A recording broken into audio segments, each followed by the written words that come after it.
جہیز کا کوئی تصور اسلام میں نہیں. خالص ہندوانہ رسم، خالص ہندوانہ رسم، خالص ہندوانہ رسم. ہندوؤں میں کیوں ہے؟ وہ اس لیے ہے، معقول بات ہے کہ لڑکی کا وراثت میں کوئی حصہ ہے ہی نہیں. وہ تو جب گھر سے نکل رہی ہے کچھ دے دلا کے رخصت کر دو. دان دہیج یہ خیرات ہے، لڑکی کا حق کوئی نہیں ہے گھر پر. اسلام میں تو لڑکی وارث ہے. والد فوت ہوں گے وراثت تقسیم ہوگی، والدہ فوت ہوں گی کوئی ان کی ہے ملکیت وہ تقسیم ہوگی. شادی کے موقع پر کوئی جہیز اسلام میں نہیں، قطعاً نہیں. غلطی سے حضرت فاطمہ کے جہیز کو جہیز کہہ دیا گیا. وہ جہیز کیا تھا؟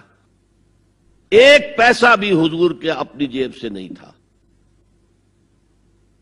اس شادی میں خاص بات کیا تھی کہ دولہا کے ولی بھی حضور ہی ہے.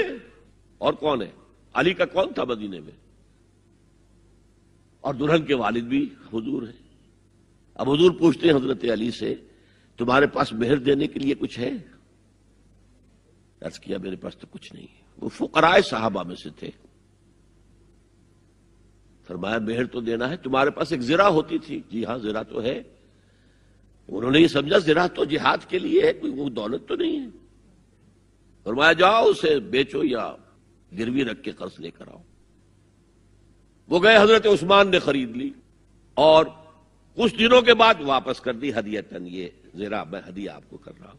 اس وقت اگر کہتے چھوڑو علی کہاں تو لو میں پیسے دے دیتا ہوں تمہیں، تو ان کی طبیعت پر بار ہوتا. اس پیسے سے حضور نے کچھ پیسے گھر بھیجے اندر، دلہن کو ذرا تیار کر دو.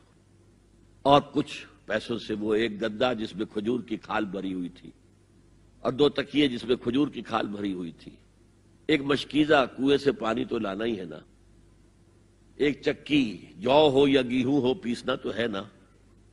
کوئی 1-2 برتن اور اللہ اللہ خیر صلی اللہ. یہ تھا جسے جہیز کہتے ہیں، جس میں ایک پیسہ بھی حضور کا شامل نہیں ہے. وہ حضرت فاطمہ کا مہر تھا جسے بنایا گیا. ورنہ مدینے ہی میں دوسری آپ کی صاحبزادی کا نکاح حضرت عثمان سے بھی ہوا. کہیں ذکر ہے جہیز کا؟ حضرت عثمان کا گھر بھرا ہوا، ہر چیزیں موجود، وہاں تو جہیز کا تذکرہ نہیں. بہرحال یہ شادی کو آسان کرو، زنا کو مشکل بناؤ.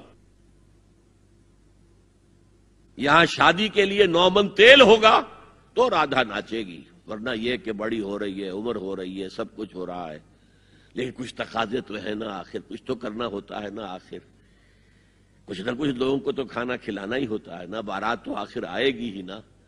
کچھ نہ کچھ تو دینا ہی ہوگا. کچھ جوڑے کپڑے، کچھ یہ.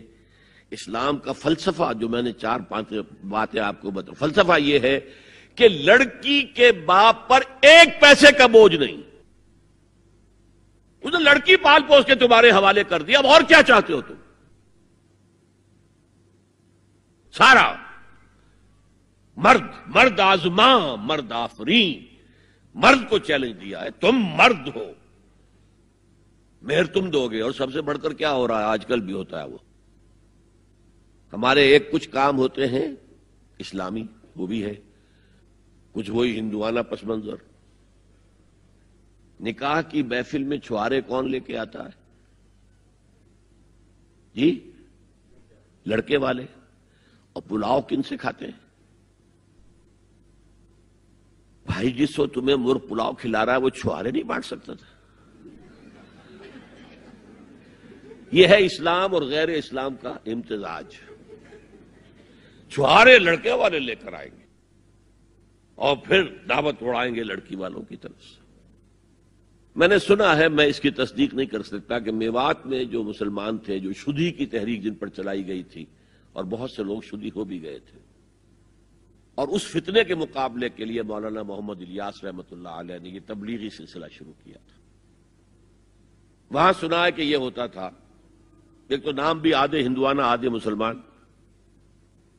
اب شادی کرنی ہے، اچھا مولوی جی کو بلا لو، بول پڑھا دیں. لیکن وہ کہتے یہ بول پڑھانے سے یہ ہو گیا شادی؟ یہ تو سمجھ میں نہیں آئی. پھر وہ کہتے تھے پھیرے بھی ڈلوا لو. اب لڑکی کی چادر اور لڑکے کی چادر میں گرہ لگے اور پھر وہ سب کے سامنے 7 چکر لگائیں تب تو پتا چلا کہ بات پکی ہو گئی. ورنہ یہ کہ قبول کر لیا بس واللہ عالم، یہ لطیفہ ہے یا واقعہ ہے، لیکن یہ مجھے سنایا ہے بعض لوگوں نے کہ یہ وہاں ہوتا تھا۔